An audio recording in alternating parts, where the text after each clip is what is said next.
राधे राधे दोस्तों। ईश्वर आप सभी की सभी मनोकामनाएं पूर्ण करे और आप सभी को स्वस्थ और खुश रखे। चलिए कहानी शुरू करते हैं।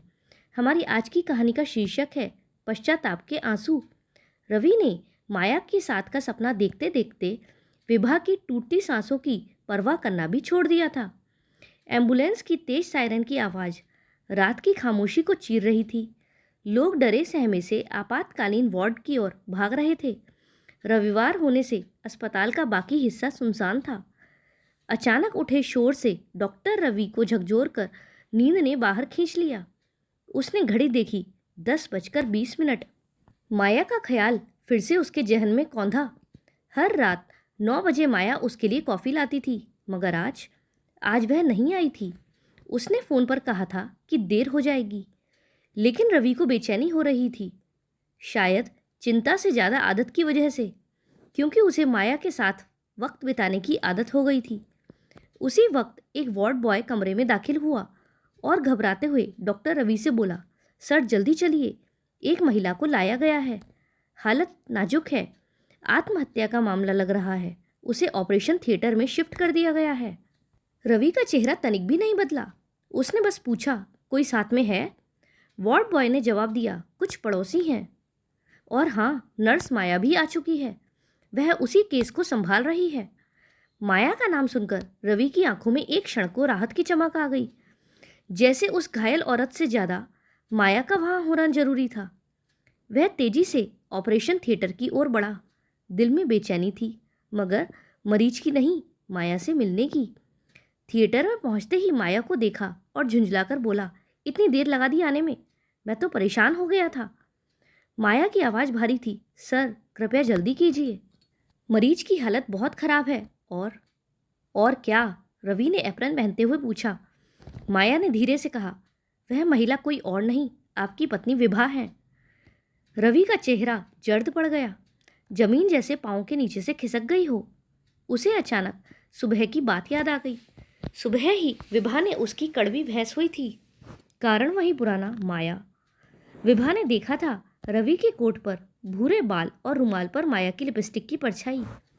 वह टूटी हुई थी, शब्दों में, नज़रों में, सांसों में। रवि, मैं अब और नहीं सह सकती। सच कहूँ तो अब मैं जीना ही नहीं चाहती। तुम्हारी इन हरकतों को देखकर लगता है कि मुझे अब मर जाना चाहिए, उसने थरथराती आवाज़ में कहा था। रवि ने उसकी तरफ पीठ कर ली थी। ड्रामा मत करो विभा, मरने की बातें करना आसान है, करना नहीं। विभा का जवाब था, मैं करके दिखाऊंगी, तब तुम्हें पता चलेगा कि मैं नाटक नहीं करती। रवि ने दरवाजा पटकते हुए कहा था, तो उस घड़ी का इंतजार रहेगा मुझे।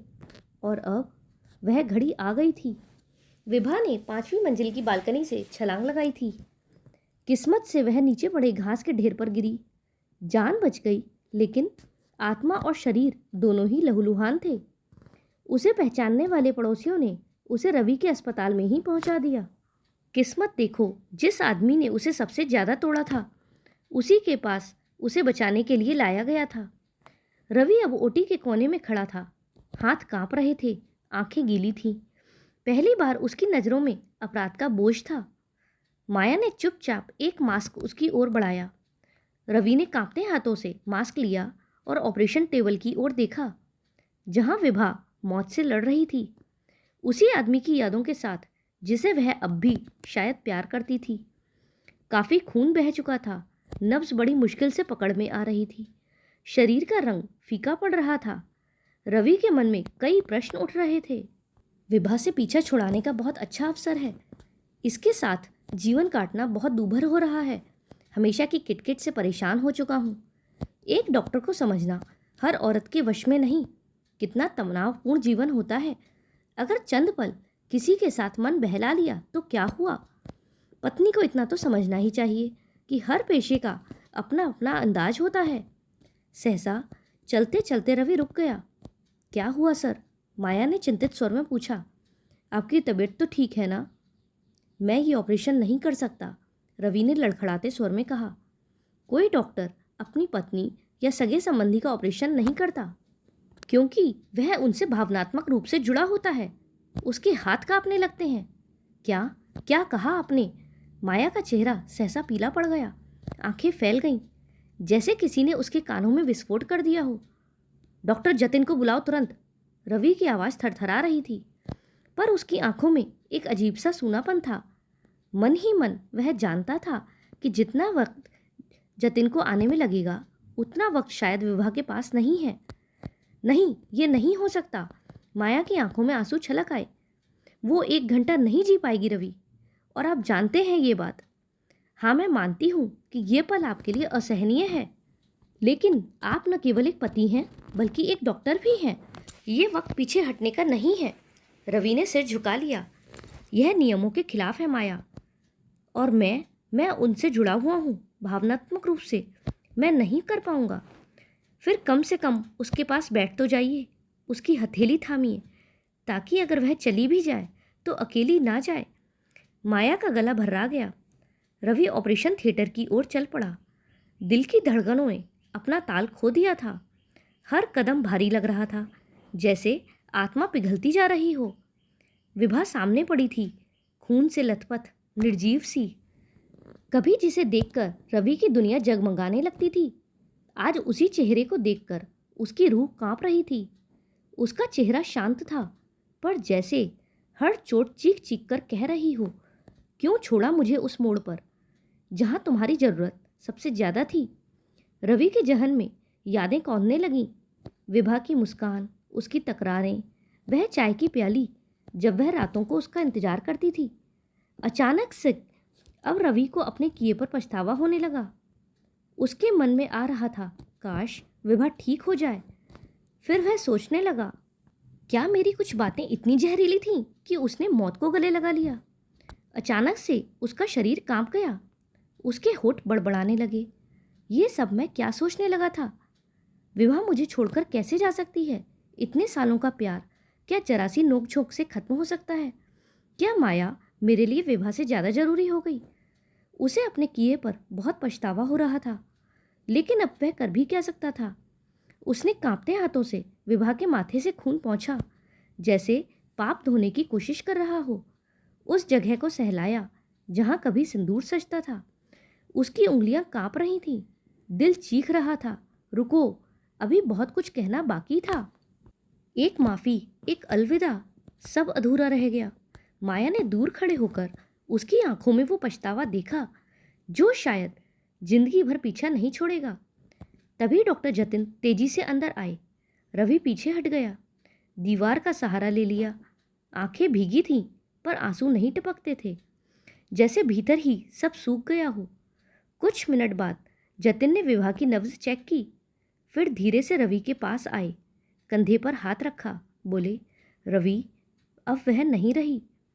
कमरे में अचानक सन्नाटा गूंजने लगा, जैसे किसी ने जिंदगी की आवाज़ ही बंद कर दी हो। रवि पत्थर सा हो गया था।